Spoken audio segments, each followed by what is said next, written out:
অনেকটা ডেপথে যায়, সেটা আমার একটা এটা নেচার বাই ডিফল্ট। হ্যাঁ, তো এবার আজকাল লো লাইটে কি কি ক্যামেরায় শুট হয়, রিসেন্টলি আমরা একটা ছবি করলাম যেটা ভেনিসে শুট হয়েছে। লো লাইটে সব থেকে ভালো ক্যামেরা গ্লোবালাইজেশন হচ্ছে, তাতে যে মানুষের মধ্যে পরিবর্তন আসছে, দ্যাটস ভেরি ইম্পর্টেন্ট। আজকে ওয়েস্টার্ন ফিল্ম আমরা যেরকম দেখছি, ওরা কিন্তু হল ভরে ভরে বাংলা ছবি দেখছে, হিন্দি ছবি দেখছে।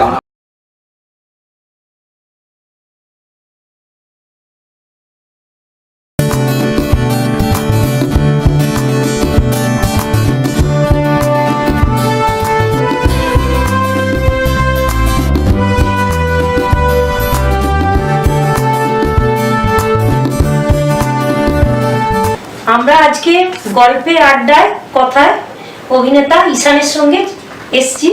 তো উড়ানের দর্শকরা ঈশানকে মানে স্বাগত জানিয়ে তোমরা সঙ্গে থাকো, দেখতে থাকো গল্পে আড্ডায় কথায় ঈশান। তো ঈশান, আপনি এত কিছু থাকতে শুধু কি দেখতে ভালো বলেই অভিনয় এসছেন? কি বাবা, এটা না। তাহলে আমার অ্যাকচুয়ালি আমি আগে চাকরি করতাম, ধরে নিতে পারেন আমি 15 বছর সফটওয়্যারে চাকরি করেছি। তাতে দেশে বিদেশে বিভিন্ন জায়গায় গেছি, কিন্তু বরাবরই অভিনয় করার খুব ইচ্ছে ছিল। অভিনয় ভালো লাগতো, অভিনয় মানে ছোটবেলায় যেহেতু পাঠভবনের স্টুডেন্ট, আমাদের ছোটবেলায় অভিনয়, গান, নাচ, আঁকা এগুলো তো বাই ডিফল্ট আমাদের শেখায়। তো সেই জন্য ওটা রয়েছিল ভিতরে।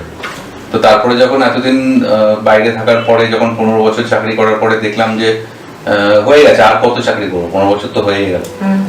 তো তখন অডিশন দিলাম কিছু ছবির জন্য, একটা ছবিতে সিলেক্টেড হলাম, ব্যাস। তারপরে আস্তে আস্তে অভিনয় করা শুরু, এবং বেশ কিছু ছবি পরপর অফার আসতে থাকলো, সিরিয়ালের অফার আসতে থাকলো, ব্যাস। তারপর প্রথম ছবি কোনটা? প্রথম ছবি পোস্টমাস্টার বলে একটি ছবি, রবীন্দ্রনাথ ঠাকুরেরই পোস্টমাস্টার, কিন্তু সেটা নতুন আঙ্গিকে, নতুন ভাবে প্রেজেন্ট করা হয়েছিল। তো সেইটাতে আমার সাথে অভিনয় করেছিল পূজারিণী ঘোষ, আর ডিরেক্টর ছিল সৃজন বর্ধন। তো সেটা আমাদের প্রথম ছবি ছিল। করেছি যেটা হচ্ছে, প্রথমে করলাম আপনার পোস্টমাস্টার, তারপরে ভেঙ্কটেশ ফিল্মসের একটা সিরিয়াল করলাম দাসী বলে, যেটাতে আমার সাথে গুড্ডির যে হিরোইন শ্যামক্তি, আমি আর শ্যামক্তি প্রথম কাজ করেছিলাম। দাসী করলাম, ওটা কালার্স বাংলায় ছিল। তারপরে করলাম প্রেমেন্দ্র বিকাশ চাকরির একটি ছবি, তার নাম হচ্ছে এবার জন্মে মজা, যেটা জি5 এ আছে। তারপরে তারপরে করলাম মিলন তিথিতে আমি সেকেন্ড লটে ঢুকেছিলাম, যখন ওরা জিতু কমলকে মেরে ফেলে প্লাস্টিক সার্জারি করে আমাকে নিয়ে আসলো, সেটা করেছিলাম। তারপরে করলাম রাজ মুখার্জির একটি ছবি সুটকেস বলে একটি করলাম। তারপরে করলাম সিরিজ করলাম একটা কৃষাণু বলে, যেটা ওয়েব সিরিজ জি5 এর। তারপরে করলাম, এবার তো আর মনে পড়ছে না, মানে এগুলো করেছি আর কি করতে করতে। লেটেস্ট লাস্ট ছবি করলাম চিরসখাহে, যেটা আমি আর তনুশ্রী করেছি। গুলদাস্তা বলে একটি ছবিতে কাজ করেছি, যেখানে আমি অর্পিতার হাজবেন্ড হয়েছি, অর্জুন দত্তের ছবি, যেটার জন্য আমি টেলিসিনে অ্যাওয়ার্ড পেয়েছি বেস্ট সাপোর্টিং অ্যাক্টর। তো আপনার ওই অ্যাওয়ার্ডটা আমরা আমাদের দর্শক বন্ধুদের দেখাতে চাইবো ছবি নিয়ে। হ্যাঁ, নিশ্চয়ই। আর এবারেতে এতগুলো যে করেছেন, মোটামুটি সমস্ত মাধ্যমগুলোতেই করেছেন, যেমন সিনেমা, সিরিয়াল, ওয়েব সিরিজ। তো এগুলোর মানে পার্থক্য আপনার কাছে কি লেগেছে? দেখুন, সিরিয়ালের ফরম্যাটের শুটিংটা একটু অন্যরকম হয়, সিরিয়ালের ফরম্যাট আলাদা। সিনেমা আর ওয়েব সিরিজের ফরম্যাটটা সেম, এটা সেম, কিন্তু সিরিয়ালের ফরম্যাটটা একটু আলাদা হয়। সিরিয়ালের যেমন আমরা তখন স্ক্রিপ্ট পাই, আধা ঘন্টার মধ্যে, 15 মিনিটের মধ্যে, 10 মিনিটের মধ্যে, ডিপেন্ড করে টাইমটা কতটা আছে, তার মধ্যে স্ক্রিপ্ট রেডি করে রাতে লেখা হচ্ছে, সকালে অ্যাক্টিং হচ্ছে। হ্যাঁ, এরকম হতে পারে সকালে লেখা হচ্ছে, লিখে আসছে, এরকমও হয়। চাপটা তো একটু বেশি হয়ে যায় না, চাপটা বেশি হয় না, তখন কি জানেন তো, ওটা একটা পরিবার হয়ে যায়। তো যিনি লিখছেন, তিনি স্ক্রিপ্টটা পাঠাচ্ছেন, তারপরে আমরা যারা অভিনয় করছি, মোটামুটি একটা বলা যায় 1 বছর, 1.5 বছর, 2 বছর, যতদিনই সিরিয়ালটা থাকে, ওটা একটা পরিবারের মতন হয়ে যায়। সবার সাথে মানে একটা বন্ধুত্ব, হ্যাঁ, পারিবারিক একটা বন্ধন। সত্যি মানে এটা পাওয়া আমি প্রথম সিরিয়াল যখন করতে আসি দাসী, তখন তো আমি কিছুই জানতাম না ফরম্যাট গুলো। তখন আমার যে হিরোইন শ্যামক্তি ছিল, তানিয়া ছিল, আমার দাদার চরিত্র করেছিল ইন্দ্রজিৎ, এবং আমার বাবা মা যারা করেছেন প্রত্যেকে আমাকে প্রচন্ড সাপোর্ট করেছিল। তো এইগুলো পাওয়া, এগুলো জীবনের পাওয়া। আর চাকরি করতে বাইরে গেছেন, বিদেশ বলতে কোন কোন দেশে, আর কোথায় বা গেছিলেন চাকরি করতে? মানে দেখুন চাকরি, হ্যাঁ আমি আমার গ্র্যাজুয়েশন আর মাস্টার্স আমি করেছি ব্যাঙ্গালোর থেকে, এবং করে ব্যাঙ্গালোরের থেকে প্রথম চাকরি আমি করেছি চেন্নাইতে IIT চেন্নাইতে। মাস্টার্সের স্ট্রিমটা কি ছিল? কম্পিউটার্স, একদম। তো পুরোটাই কম্পিউটার্স নিয়ে পড়াশোনা করা। তো ওখানে আমার চেন্নাইতে আমি প্রথম চাকরি করি, তারপরে ওখান থেকে TCS এ চাকরি করি।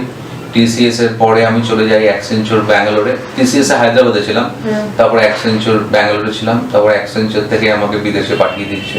6 বছর বিদেশে ছিলাম, অ্যাটলান্টা বলে একটি শহর ছিলাম USA তে। তো ওখানেই ছিলাম আর কি, মেইনলি ওখানেই ছিলাম। তাছাড়া বিদেশে কিছু কিছু জায়গায় গিয়েছিলাম, তাছাড়া এমনি ঘুরতে যাওয়া, ঘুরতে যাওয়া। তো হায়দ্রাবাদে থাকাকালীন রামোজি ফিল্ম সিটি নিশ্চয়ই ঘুরেছেন? হ্যাঁ, রামোজি ফিল্ম সিটিতে আমি ইন্টার্নশিপ করতে গেছিলাম। রামোজি ঘোরা নেই, আমি ওখানে চাকরির জন্যই গেছিলাম। ওখানে ইন্টার্নশিপ করেছিলাম। তখন মায়া বলে ওদের একটা স্টুডিও আছে, VFX স্টুডিও। যেহেতু আমি মাল্টিমিডিয়ার কোর্স করেছিলাম, সুতরাং আমার ইভেন MCA তে মাস্টার্সে আমার একটা সাবজেক্ট ছিল মাল্টিমিডিয়া, সেটা স্পেশালাইজেশন করেছিলাম। তো সেটার জন্য ইন্টার্নশিপের জন্য আমি মায়া স্টুডিওতে কাজ করেছিলাম কিছুদিন। তো রামোজিতে তখন অনেকগুলো ছবির শুটিং দেখেছি। তো বরাবরই আমার একটু ইনক্লিনেশন টুয়ার্ড মিডিয়া ছিল। তো ওরা কোনো অফার দেয়নি? আপনি তো অত বছর আগে নিশ্চয়ই আরো ঝকঝকে গ্ল্যামার।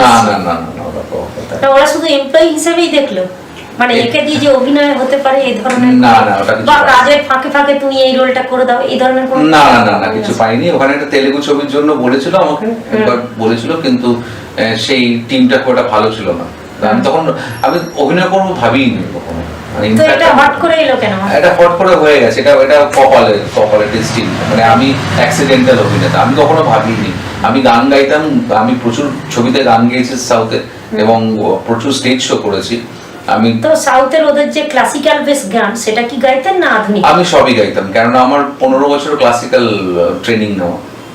কলকাতায় যখন ছিলাম, হ্যাঁ পাঠ ভবনে আরম্ভ, কিন্তু কলকাতায় আমার ক্লাসিক্যাল ট্রেনিং বাড়িতে তালিম নিয়েছিলাম। তারপরে ব্যাঙ্গালোরেও পণ্ডিত নাগরাজ হাওয়ালদারের কাছে তালিম নিয়েছিলাম, এবং দক্ষিণেতে আমার ডিস্টিংশন পাওয়া আছে রবীন্দ্রসঙ্গীতে। তো আমাদের বাড়িতে একটা গানের একটা কালচার ছিল। তো সব মিলিয়ে গানটাই আমার। বাবা মা না দুজনেই? দুজনেই। আর দাদু ঠাকুমা বা দিদিমা? না, দাদু গান বাজনা করতেন না, ঠাকুমা করতেন। দাদু ঠাকুমা করতেন। আর আমার দিদা, মানে আমার মায়ের মা, উনি প্রচন্ড সিনেমা দেখতেন, সিনেমার ফ্যান ছিলেন। মানে উনি প্রচুর ছবি দেখতেন আর সিনেমা পছন্দ করতেন। আর আমার দাদু একটা ছবিতে অভিনয় করেছিলেন, ক্ষুদিরাম বোস বলে একটা ছবি এসেছিল, সেটাতে অভিনয় করেছিলেন পুরনো। আর আমার পারিপার্শ্বিক যারা আছেন, এই যে যেমন আমার সামনের বাড়িটা, এরা হচ্ছে প্রডিউসার কোমল গান্ধার আর মেঘেদা কাতারার প্রডিউসার। এটা এদের বাড়ি। আচ্ছা, তাহলে বিখ্যাত বাড়ি। তো ওনারা, দাদুরা, ভানু বন্দ্যোপাধ্যায় দাদু, তারপরে আমার আরেক দাদু ছিলেন, ওনারা সব একটা গ্রুপ ছিল।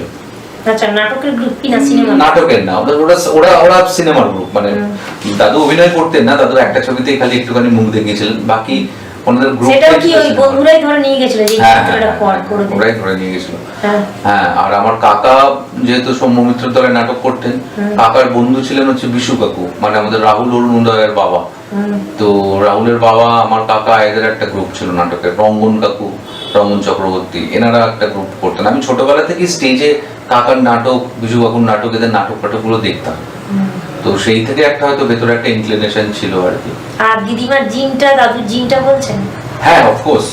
কাকার জিন নাটক থেকেই তো মনে আছে। একদম। বাবা অভিনয় করতেন, বাবা স্টেজ করতেন, বাবা অভিনয় করতেন। তো ফলে আপনাকে বাড়ি থেকে কোনো বাধা পেতে হয়নি যখন অভিনয় করবো বলে?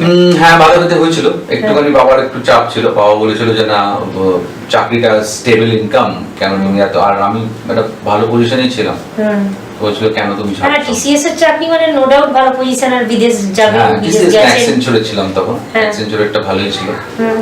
তো তখন বললো যে না, করবো না, করা উচিত না তোমার। তখন আমি বললাম না, চাই করছি। তারপরে তো মোটামুটি 7 বছর কাটিয়ে দিলাম সিনেমা জগতে, ভালোই লাগছে। ভালো লাগছে, কিন্তু চাকরির যে স্থায়ী, মানে একটা মাস গেলে একটা মোটা টাকা স্যালারি, এবং বিদেশের মতো গ্ল্যামারাস জায়গায় থাকা, তো কখনো এটা মনে হয়নি মানে নিজের টাকা জমিয়ে নিজেই সিনেমা করবো বা হিরো হবো, এই ধরনের কিছু? না, একদমই না, একদমই মনে হয়। আমি কোনো ভাবিনি। বিদেশি ডলার এদেশে আনলে তো বাঙালি অনেকটাই বেশি, একটা প্ল্যান হতেই পারে। না আমি কখনো, যেমন অনেক এনারাই করে। না দেখুন আমার কখনো ওইটা না ইনক্লিনেশন ছিল না যে আমি হব, হ্যাঁ এটা হয়ে গেছে। এবার যেটা যেমন ভগবান যেরকম লাইফ দিয়েছে সেরকম ভাবে চলছে আর কি, গাড়ি চলছে। তো এটা ভালো, মানে ঠিক আছে এখন করছি, এরপরে হয়তো একটা টাইমে যখন আর অভিনয় করবো না তখন হয়তো তল্পি গুটি আবার বিদেশ চলে যাবো, তো মানে ওখান থেকে কি এখনো অফার আসে বা চেষ্টা করলেই হয়ে যেতে পারে? হ্যাঁ আছে, অফার আছে বাইরে এখন তো।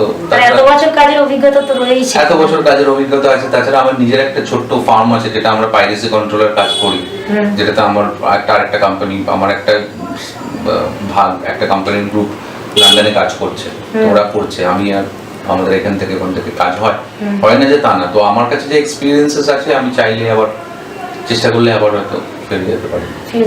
মানে যে মানে একদম যে অভিনয় সারা জীবন থেকে যাবেন এরকম কোনো পরিকল্পনা এখনো অবধি নেই? আমি এখন কিছু বুঝতেই পারছি না বিষয়টা, মানে আমার কাছে সবটাই কেমন যেন অদ্ভুত লাগছে, মানে আমার লাইফটাই আমার কাছে খুব অদ্ভুত লাগে আর কি। এটা কিছু পার্সোনাল প্রশ্ন হলে আপত্তি নেই? না বলুন না।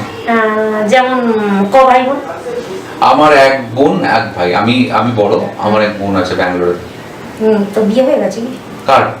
বোনের বিয়ে হয়ে গেছে, বোনের বাচ্চা আছে, একটা ছোট্ট মেয়ে আছে। আচ্ছা, তো এবারেতে বলুন যে আপনার মানে লাভ ম্যারেজ না অ্যারেঞ্জ ম্যারেজ? আমার লাভ ম্যারেজ। তো মিসেসের কোনো আপত্তি ছিল না আপনি যখন? না, উল্টো ওই চেয়েছিল আমি যেতে করতে। তো সেটা কি গ্ল্যামারের জন্য? গ্ল্যামারের জন্য না, ও জানতো যে আমি আমার অভিনয়টা ভালো লাগে, তো অভিনয় করতে আমি ভালোবাসি, অথবা আমার মধ্যে আর্টিস্টিক ব্যাপারটা একটু বেশি আছে। তো সুতরাং তাহলে মোটামুটি আপনাকে পুরোটাই বোঝে। হ্যাঁ পুরোই বোঝে, কারণ আমাদের 8 বছরের সম্পর্ক ছিল, এবং 8 বছর কোর্টশিপ, তারপরে বিয়ে হওয়ার পরে এখন টোটাল আমরা 15 বছর না 16 বছরে পড়েছি আর কি। আমাদের বহুদিনের সম্পর্ক। তো ইস্যু কি? ইস্যু নেই তো, মানে ইস্যু মানে কিসের ইস্যু? ছেলে মেয়ে। আমার একটা মেয়ে, আমার মেয়ে ক্লাস 9-এ পড়ে, এখন অলরেডি স্টেট লেভেলে ক্যারাটেতে ব্রঞ্জ পেয়েছে, এবার ন্যাশনাল খেলতে যাচ্ছে। কথা হবে না, তো সেটা আমি বলছি যে তাহলে সিঙ্গেল মাদার কনসেপ্টটা তো আমাদের দেশ থেকেই গেছে। আমি সেটাই বলছি তো আপনাকে, আমি একটাই কথাই বলছি যে অনেক কনসেপ্টই আমাদের এখান থেকে গেছে, ওখান থেকে এখানে এসছে। এই যে ক্রস কালচার হয়ে এখন যে গ্লোবালাইজেশন হচ্ছে, তাতে যে মানুষের মধ্যে পরিবর্তন আসছে, দ্যাটস ভেরি ইম্পর্টেন্ট। আজকে ওয়েস্টার্ন ফিল্ম আমরা যেরকম দেখছি, ওরা কিন্তু হল ভরে ভরে বাংলা ছবি দেখছে, হিন্দি ছবি দেখছে। আমার বাংলা ছবি ব্যাবিলন থিয়েটারে 1 সপ্তাহ টানা চলেছে, 3টে করে শো। ওরা দেখতে গেছে জার্মানিতে, জার্মানরা ওখানে গিয়ে ছবি দেখে এসছে, ঠিক আছে? তো তার মানে মানুষ পরিবর্তন চাইছে, মানুষ আরো নতুন কিছু দেখতে চাইছে। তাহলে বাংলা ছবি যে বলা হয় এত হল বন্ধ হয়ে যাচ্ছে, এই অবস্থা, মাল্টিপ্লেক্স ছাড়া রিলিজ করলে না করলে দেখছে না, এইসব সব ইকুয়েশন তো ভেঙে দিল। এই যে আমি আর বলছি, এই যে 2 বছর আমরা ঘরবন্দি হয়েছিলাম, আমাদের মধ্যে আমরা জানতাম না যে কালকের দিনটা আমরা দেখতে পাবো কিনা। এখন যেটা হয়েছে, এখন তো হল ভরে ভরে লোক যাচ্ছে সিনেমা দেখতে, সে বাংলা ছবি হোক, হিন্দি ছবি হোক, তেলেগু, কানাডা, ইংলিশ সব। এখানে একটা বিতর্কিত প্রশ্ন করতে পারি, আপনার আপত্তি না থাকলে? প্লিজ। সেটা হচ্ছে কাবেরী অন্তর্ধান নামিয়ে দিয়ে যে পাঠান হলো, তাও বলবেন হল ভর্তি বাংলা ছবি লোকে দেখে? এই এবার এবারে কোয়েশ্চেনটা হচ্ছে এইখানটাতে একটা মজার ব্যাপারটা হচ্ছে, সেটা হচ্ছে রিজিনাল ছবি অথবা আপনার হিন্দি ছবি, অথবা যেটা বলা হয় গ্লোবাল ছবি। সব ছবি গ্লোবাল। এবার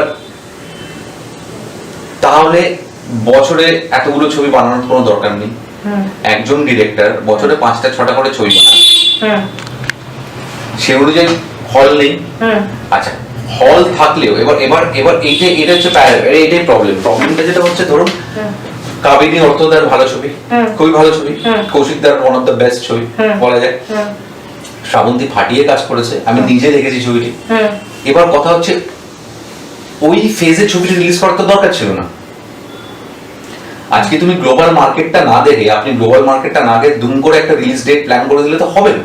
কিন্তু প্ল্যানিংটা তো অনেক আগে থেকে থাকে। প্ল্যানিংটা অনেক দিন আগে থেকে থাকে না। আবার পাঠান কখন রিলিজ করছে? পাঠান অবভিয়াসলি 5 বছর পরে একটা সুপারস্টার আসছে, তার ক্রেজটা আলাদা হবে না কাবেরীর অন্তর্ধান থেকে? তার মানে বলছেন ভালো ছবি না হিন্দি সুপারস্টার? নো ভালো ছবি হিন্দি মানে ভালো ছবি বাজে ছবির কথা বলছি না, তেমনি আপনি দেখুন না, আপনি যদি বলেন অর্ধাঙ্গিনী তো ব্রিলিয়ান্ট ব্যবসা করেছে, কিন্তু ভালো লাগেনি আমার। আপনার ভালো না লাগতে পারে, কিন্তু ছবিটা তো ব্রিলিয়ান্ট, ছবিটা তো ব্রিলিয়ান্ট ব্যবসা করেছে, মানে ওয়ান অফ দ্য বেস্ট ছবি। মানে কেন, এবার আপনি ধরুন প্রজাপতি, ব্রিলিয়ান্ট কাজ করেছে, ব্রিলিয়ান্ট ব্যবসা। ওই টাইম ফ্রেমটা সব প্রত্যেকটা সিনেমার, জানেন তো আমি বলি প্রত্যেকটা সিনেমার একটা ভাগ্য থাকে, ঠিক আছে, নইলে অপরাজিত হতো না, ঠিক আছে। প্রত্যেকটা সিনেমার অপরাজিত সেরকম পাবলিসিটি হয়নি, সেরকম পোস্টার ডিজাইন না, সেরকম কিছুই না। পথের পাঁচালী কি মুক্তির মুখ দেখতে পারতো না? পথের পাঁচালী সেটাই বলছি, পথের পাঁচালী দেখতে পারতো না। আমার কথা হচ্ছে প্রত্যেকটা ছবির একটা ভাগ্য আছে। আজকে যদি কাবেরী অন্তর্ধান সেই ধরনের ছবি হতো, ঠিক আছে, সেই টাইমে রিলিজ হতো, তাহলে হয়তো অন্যান্য ছবির থেকে অনেক বেশি ব্যবসা করতে পারতো। আমার কোশ্চেনটা হচ্ছে সেটা, কোশ্চেনটা হচ্ছে যে কোন টাইমে কোন, কেন আমার ছবি চিরসখায় 4 সপ্তাহ চলেছে, আমি হ্যাপি, 4 সপ্তাহ চলেছে, কেন? তারপর মিসেস চ্যাটার্জি ভার্সেস নরওয়ে ঢুকেছে, আমার ছবিও নামিয়ে দিয়েছে, তাই না? আমার ছবিও নামিয়ে দিয়েছে। প্রত্যেকটার একটা ফেজ থাকা দরকার। মানে আজকে তারপরে যদি আমার ছবির মেরিট থাকতো, এটা বাজে কথা, মানে জোর করে ধরে না আপনার ছবি নামিয়ে দিচ্ছে, তো ছবি ভালো করেনি তাই নামিয়ে দিচ্ছে। ছবি সেই সময় সেই টাইমে ছবির ফেট ছিল না বলে করেনি, অ্যাজ সিম্পল অ্যাজ দ্যাট। আজকে অপরাজিত যখন প্রথমে হল নিয়েছিল, তারপর আস্তে আস্তে হল সংখ্যা বাড়াতে শুরু করেছে। কেন? আমাদের রাজদার সব থেকে ব্রিলিয়ান্ট ছবি পরিণীতা, রাজদা যে ধরনের ছবি বানাতেন, ওখান থেকে অসাধারণ ছবি, কোনো কথা হবে না। রাজদার ছবি তো সুপার হিট হয়ে গেছে, সুপার হিট টেনেছে ওই খারাপ টাইমে। ছবিটা তো রিলিজ করেছে, রিলিজ করার পরে তো পরিণীতা ভালো ব্যবসা দিয়েছে মার্কেটে। এইটি আমার কথা হচ্ছে সিম্পল, আপনি এমন ছবি বানাবেন না যে কিছু ধরনের ছবি আমরা তৈরি করি, যে ছবিগুলো আমাদের রেকগনিশন দেওয়ার জন্য, আমরা বিভিন্ন অ্যাওয়ার্ড সেরিমনিতে গিয়ে করা সেই করা। আর কিছু ছবি হচ্ছে এমন ছবি, যেই ছবিটা ওই যেটা বললাম সত্যজিৎ রায়, যেটা গোপী গান বাগাবাই না, মানে হিরো প্রাজ দেশের প্রসঙ্গ টানছিলাম, এমন একটা ছবি হতে হবে যে ছবিটা মানুষ বুঝতে পারে, মানুষ এনজয় করতে পারে। মানে আমাদের জীবনে তো চারিদিকে এত সারাদিনে এত সমস্যা হচ্ছে, তারপরে একটা টিকিট কেটে সমস্যা দেখতে আমরা হলে যাবো, একদমই। এটা হচ্ছে আমার বেসিক, আমার মানে ব্যক্তিগত মতামত। হ্যাঁ, উনি ভালো করেছেন। এই যে অতনুদার ছবি শেষের পাতা, অসাধারণ ছবি বানিয়েছে, সত্যি অসাধারণ, ছবিটা সুন্দর, খুব ভালো ছবি কিন্তু, ঠিক আছে। তো আমার কোয়েশ্চেনটা হচ্ছে সেটা, যে এমন ছবি করতে হবে, রিলিজ মানে ম্যাক্সিমাম নাম্বার অফ রিলিজ আমাদের এরকম ভাবে রাখতে হবে যাতে প্রত্যেকের জায়গাটা পায়। এখন তো থিয়েটার তৈরি হচ্ছে, আমাদের তো শতদীপ সাহা বলে একজন ডিস্ট্রিবিউটর আছেন, তারপর আমার আরেকজন বন্ধু আছেন, ওনারা তো আস্তে আস্তে থিয়েটার রিভাইভ করে নতুন থিয়েটার তৈরি করছে, এসকে থেকে করছে, এসবিএফ আবার ইনিশিয়েটিভ নিয়ে করছে।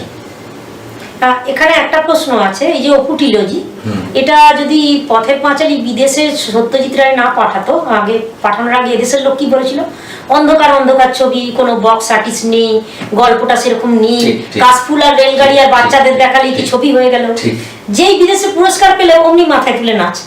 এই জিনিসটা কেন? শুধু বিদেশি অনুদানের উপর আমাদের দেশ ইংরেজদের অধীনে 190 বছর গোলামি করেছে সেই জন্যই? না, এটা আমাদের টাকা আছে, না, একদমই না। কথাটা কিছু না, কথাটা হচ্ছে প্রথম গ্লোবাল মুভি, এই যে কনসেপ্টটা, যেটা হচ্ছে ওয়ার্ল্ড মুভিজের নলেজটা কিন্তু আমরা পেয়েছি সত্যজিৎ রায়, ঋত্বিক ঘটকের থেকে, বলে তো লাভ নেই। আমরা সেই সময় তো আমাদের কাছে গুগল ছিল না, ইউটিউব ছিল না যে আমরা টিউরিন হর্স দেখবো, বেলাতারের ছবি দেখলাম, টিউরিন হর্স আমরা দেখবো, আমরা তো জানতাম না। সারা বিশ্বে তখন কি চলছে সেটা তো জানতে হবে। আমাদের ইন্ডিয়ার একটা মাটির গল্প, মাটির গন্ধটা কিন্তু সত্যজিৎ রায় তৈরি করে উনি দিয়েছিলেন।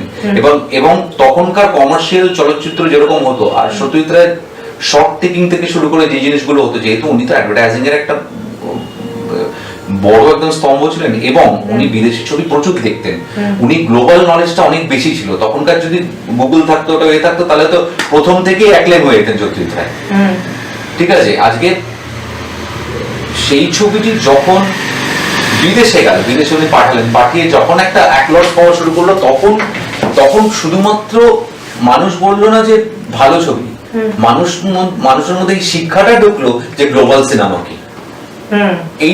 এই দৃষ্টিভঙ্গিটা রাখুন। ওদের কিন্তু হ্যাঁ নিন্দুকরা নিন্দা করবে, দ্যাট ইজ অন্য ব্যাপার, কিন্তু ওনাদের মধ্যেও কিন্তু এই গ্লোবালাইজেশন, গ্লোবাল মুভি কি, ওয়ার্ল্ড মুভি কি, সেই জিনিসটা ঢুকলো। তারপর কিন্তু আস্তে আস্তে আস্তে আস্তে মানুষ জানতে শিখলো যে মাকবুল বাফ কে, মানে মাকবুল আরো পরের দিকে, বেলাতার হলো, তারপরে আপনি তখনকার আমার নামগুলো সব মনে পড়ছে না, আমার এখন বেলাতারই মাথায় ঢুকছে, যেহেতু টিরোনাস আমি নিজে দেখছিলাম, এবং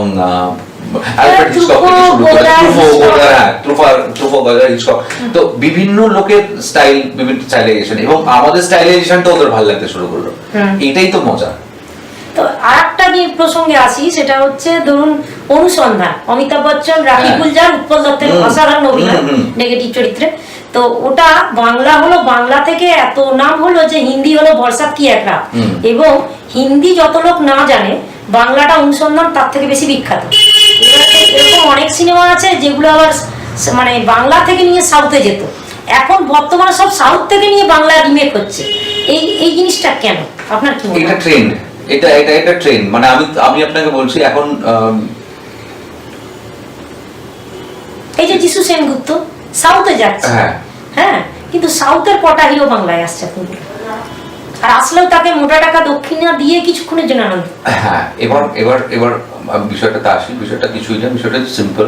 এটা হচ্ছে আগে তো আমাদের এত ওটিটি এত কিছু ছিল না, হ্যাঁ, মানে ফোন করলে সিনেমা দেখতে পাচ্ছি ছিল না। আপনি হয়তো জানেন যে কামাল হাসান বাংলা ছবি করে গেছেন, তারপরে প্রত্যেকটা অ্যাক্টরই, অমিতাভ বচ্চন বাংলা ছবি করে গেছেন, কামাল হাসান বাংলা ছবি করে গেছেন, সানি দেওল বাংলা ছবি করে গেছে, এমনকি রজনীকান্ত বাংলা না করলেও হিন্দি করেছে। হ্যাঁ, আমার কথাটা সেটা। এবার তখন তো ছিল না, এখন যে কনসেপ্টটা হয়েছে, তখনকার দিনে তো এত ওটিটি, এত ইন্টারনেট, এই জিনিসটা আসেনি, তখনকার একটা এখন যেটা হয়েছে, এখন সেটা হচ্ছে একটা বাংলা ছবির রাইটস নেওয়া মানে হচ্ছে, অথবা যে কোনো ছবির রাইটস নেওয়া হচ্ছে, তার সাথে সব রকম রাইটস নিয়ে নেওয়া, তামিল, তেলেগু, কান্নাডা, বাংলা, হিন্দি, হ্যাঁ, বিদেশি রাইটস সব নিয়ে নেওয়া। হ্যাঁ, এবার তাতে কি হচ্ছে, তাতে যেমন কিছু কোম্পানিজ আছে, যেমন গোল্ড মাইন ফিল্মস, ওরা কি করছে, সাউথের সিনেমাটাই ডাবিং করে হিন্দিতে, উড়িয়াতে, বিভিন্ন ল্যাঙ্গুয়েজে চালাচ্ছে, সেখান থেকে একটা রেভিনিউ আসছে। এখন আলাদা করে সাউথের হিরোকে বাংলা ছবি করতে লাগে না, অথবা বাংলার হিরোকে সাউথের ছবি করতে লাগে না, কেন? হ্যাঁ, না, কেন করতে লাগে না? কেননা গ্লোবালি পৌঁছে গেছে সবার কাছে, মানে সাউথের লোক জানে যিশু সেনগুপ্তকে, এবং আমরা জানি যে ওখানকার এখন কান্তারা, ঋষভ শেট্টিকে, তো এটা হয়ে গেছে, এটা অ্যাওয়ারনেসটা এরকমই হয়ে গেছে। এবং যখনই চরিত্র তৈরি করা হচ্ছে, যেমন বুম্বাদা যেমন অসাধারণ কাজ করেছে জুবিলিতে অসাধারণ কাজ করেছে, মানে বুম্বাদা ছাড়া ওই চরিত্রটা কিন্তু কেউ করতে পারতো না, ঠিক আছে? তার মানে ওরা আজকে আমার প্রোফাইলও কিন্তু মোটামুটি সবাই জানে, সাউথ থেকে শুরু করে, এখান থেকে শুরু করে সবাই জানে যে এই ছেলেটা রয়েছে, যখন ওরকম একটা কাজ আসবে অটোমেটিক ডাক পড়বে, এই জিনিসটা হয়ে গেছে। এখন আমরা খুব রিচেবল হয়ে গেছি, আগে সেটা ছিল না, বুঝতে পারছেন? যার জন্য এটা ম্যাটার করছে না। আচ্ছা, হ্যাঁ, এখন যিশু সেনগুপ্ত প্রথম ছবি করেছে, করার পরে সাউথের ছবি করেছে, করার পরে আস্তে আস্তে আস্তে আস্তে অবভিয়াসলি একটা রিজনাল মার্কেট থেকে তো একটা ন্যাশনাল মার্কেটে টাকাটা বেশি, ফেমটাও বেশি। যিশুদা একটা সময় যখন উনি কাজ করতেন, যিশুদাকে তো অনেকে পাত্তা দিত না। টোটাদা এত ভালো একজন অ্যাক্টর, কজন পাত্তা দিয়েছে। আজকে রকেন রানী করার পরে টোটাদা আবার কামব্যাক করছে, কিন্তু অসাধারণ, অদ্ভুত ডিসিপ্লিন, ঠিক আছে? ঋতুপর্ণ ঘোষের চোখের বাড়িতে খুব ভালো করেছেন টোটাদা, কিন্তু তারপরেও কেন এই ধরনের হয়নি? মানে এটাই বলছি তো, আমি একটা কথা বললাম না, একটা জিনিস ফেট, মানে আমার যেরকম দুম করে অভিনয়তে আসা, এটা অলরেডি ডেস্টিন, টোটাদারও একটা ডেস্টিনি আছে, সবারই একটা ডেস্টিনি আছে।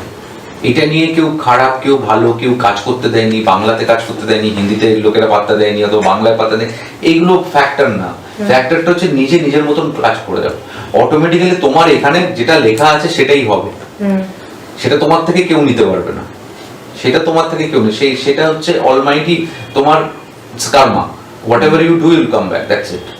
এটা একদম সিম্পল, মানে এই প্রিন্সিপাল আমি বিশ্বাস করি। গীতা চলে এলো যে, হ্যাঁ, আমি প্রিন্সিপাল কর্ম করে যাও, ভাবতে হবে না, কর্ম করে যাও, সেই জন্য উড়ান এসে পাশে বসে আছে, কর্ম না করলে উড়ান এসে পাশে বসতো না, সিম্পল আছে, তোমার কথাই তোমাকে প্রুফ করে দিচ্ছে। তো দ্যাট ইজ দ্য থিং আর কি, আজকে এটা খুব ইম্পর্টেন্ট আমার কাছে মনে হয়।